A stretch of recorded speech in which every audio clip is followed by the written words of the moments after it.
Hello guys, welcome back to my channel. இன்றைக்கி எல்லா காயும் போட்டு அவியல் எப்படி பண்ணலான்னு பார்க்கலாமா?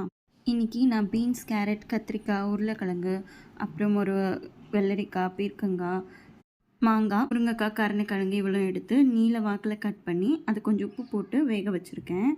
இப்போ ஒரு கடாயில் தேங்காய் எண்ணெய் ஊற்றிக்கலாம். அவியலுக்கு தேங்காய் எண்ணெய் தான் ஊற்றணும். தாளிப்புக்கு நம்ம கடுகு, உளுத்தப்பருப்பு போட்டு 2 வெங்காயம் கட் பண்ணி வச்சுருக்கேன். அதை போட்டுட்டு நல்லா ஃப்ரை பண்ணிக்கோங்க. அதுக்கப்புறம் கொஞ்சம் கருவேப்பிலை, ஒரு பெரிய சைஸ் தக்காளி கட் பண்ணி ஆட் பண்ணிக்கலாம். இப்போ நம்ம வேக வச்சுருக்க காய்கறியெல்லாம் ஆட் பண்ண போகிறோம். நம்ம காய் வேக வைக்கும்போது அதிகமாக தண்ணி ஆட் பண்ணிடக்கூடாது. கொஞ்சம் வேகிற அளவுக்கு ஆட் பண்ணால் போதும். நீங்கள் இது எண்ணெயிலே கூட ஃப்ரை பண்ணிக்கலாம். அது அந்தளவுக்கு ஹெல்தி இல்லை அப்படின்றதுனால கொஞ்சம் வேக வச்சு ஆட் பண்ணியிருக்கேன். இப்போது இந்த ஸ்டேஜில் ஏற்கனவே நம்ம உப்பு போட்டிருக்கோம். இன்னும் கொஞ்சம் உப்பு ஆட் பண்ணிக்கலாம். இப்போ ஒரு கைப்பிடி அளவுக்கு துருவின தேங்காய், கொஞ்சம் மஞ்சத்தூள், சீரகம், அப்புறம் ஒரு 2 பச்சை மிளகாய் ஆட் பண்ணி அதை கிரைண்ட் பண்ணி எடுத்துக்கலாம்.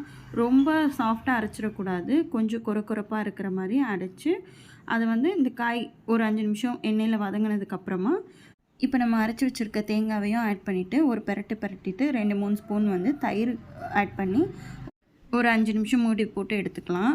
அதுக்கப்புறமா இறக்கும்போது கொஞ்சம் கருவேப்பிலை, ஒரு 2-3 ஸ்பூன் தேங்காய் எண்ணெய் ஆட் பண்ணி கிண்டி நீங்கள் எடுத்திங்கன்னா அவ்வளோதான், நமக்கு சுவையான அவியல் ரெடி. நான் இன்றைக்கி ஆட் பண்ண எல்லா காய்கறியும் இல்லைனா கூட பரவாயில்ல, ஒரு 4-5 இருந்தால் கூட இதை சூப்பராக செஞ்சிடலாம். மறக்காமல் ட்ரை பண்ணுங்கள். பிடிச்சிருந்தா நம்ம சேனலுக்கு சப்ஸ்கிரைப் பண்ணுங்கள். தேங்க்யூ ஃபார் வாட்சிங். டாட்டா பாய்.